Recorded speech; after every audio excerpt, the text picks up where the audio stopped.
visas, la France fermerait-elle ses frontières volontairement aux Algériens en réduisant le nombre d'octrois de visas? C'est la question à laquelle ont répondu les députés de l'REM, parti du président français, Emmanuel Macron.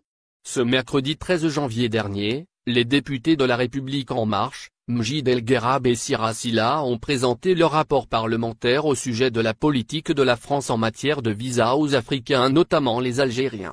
Les deux parlementaires ont notamment dénoncé une fermeture volontaire de la France aux citoyens algériens. Il y a eu clairement une volonté de fermer la porte.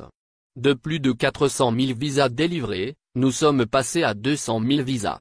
45% des demandes de visas formulées par des Algériens sont refusées. Au contraire, il aurait fallu multiplier par 2 ces octrois de visas, a déclaré Mjid El Guerrab, des propos rapportés par le Courrier de l'Atlas. Des déclarations qui vont dans continuité des propos tenus par Gérald Darmanin, le ministre de l'Intérieur français, qui avait affirmé que le président de la République a pris une décision très forte, l'année dernière, sur la réduction du nombre de visas à l'encontre de l'Algérie en décembre dernier.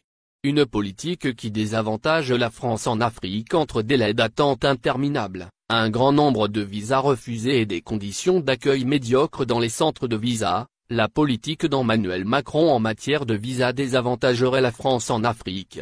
En effet, depuis maintenant quelques années, c'est le ministère de l'Intérieur qui s'occupe des dossiers de visa à la place du ministère des Affaires étrangères. Ce qui a clairement compliqué l'obtention d'un visa français par les citoyens africains de toute catégorie. La politique des visas accorde une place disproportionnée au risque migratoire au détriment de l'attractivité. Ont lancé les députés dans leur rapport parlementaire sur la politique française en matière de visa. Mjid El Guerrab et Sira Silla ont ensuite demandé aux deux ministres concernés de procéder à un rééquilibrage en matière de gestion des visas afin d'atteindre les objectifs fixés.